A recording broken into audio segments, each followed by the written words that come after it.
आज भोर समय भयंकर दुर्घटना घटी शिव मंदिर को पानी ढालिबा पई आसीथिबा जणे काउडियांकर मृत्यु हेबा सहित अनेक काउडिया गुरुतर होइछंती। एपरी मर्मन्तुत दुर्घटना घटी केन्दुझर जिला रिमुली जोड़ा 520 नंबर जातीय राजपथर तड़ुआ बाहाल निकटरे मिलिथिबा सूचना अनुसार गतकाली रातिरे राउरकेला सेक्टर 2 रु किछि बोलबम भक्त माने जलाभिषेक पई मुर्गा महादेवंक निकट को आसीथिले। आउ आज पाहांता प्रहर रे मंदिर खुला हेबा परे सेमाने जलाभिषेक करिथिले। एहा परे काउडिया माने सेठारु घटगां तारिणींक दर्शन निमंते एक गाड़ी जुगे जाउथिले।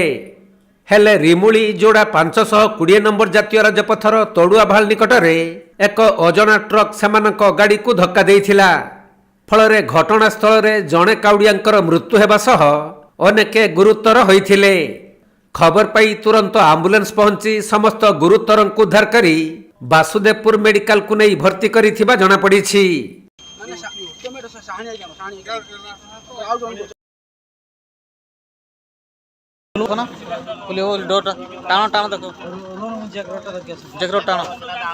केन्दुझर जिल्लारू दीपेश कुमार बेहेरांक रिपोर्ट कोणार्क लाइव।